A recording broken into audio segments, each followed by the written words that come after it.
Jika akuntan jadi presiden, bayangkan jika suatu hari pemimpin tertinggi sebuah negara bukan dari kalangan militer, pengacara, atau politisi kawakan, melainkan seorang akuntan.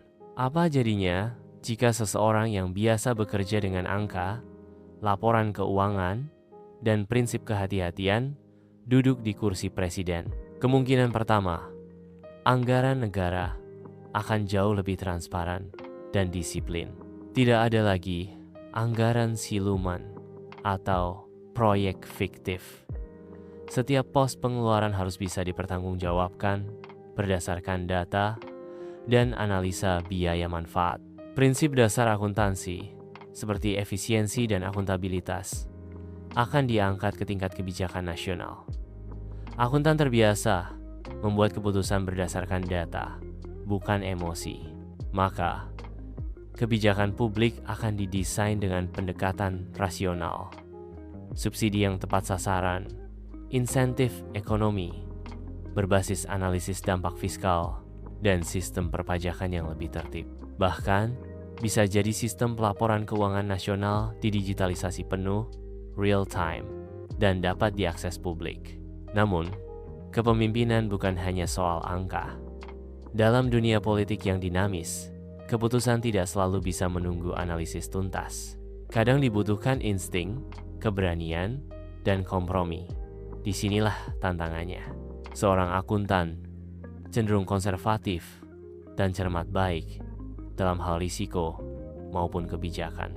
Dalam kondisi krisis yang menuntut reaksi cepat, mereka mungkin terhambat oleh kebutuhan untuk memastikan segalanya dulu. Selain itu, akuntan belum tentu mahir dalam diplomasi atau komunikasi politik.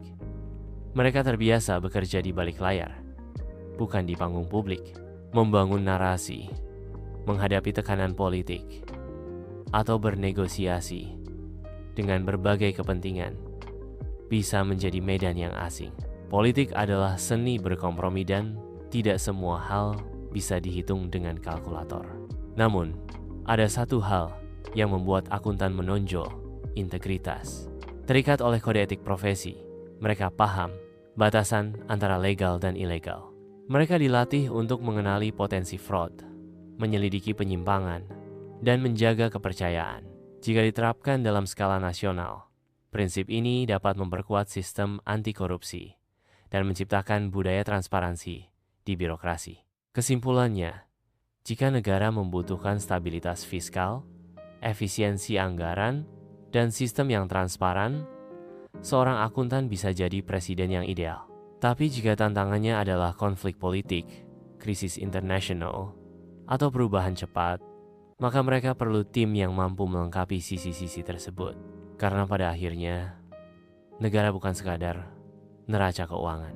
Tapi jika dikelola oleh seseorang yang tahu cara menjaga keseimbangan antara aset dan liabilitas barangkali, masa depan bisa lebih tertata.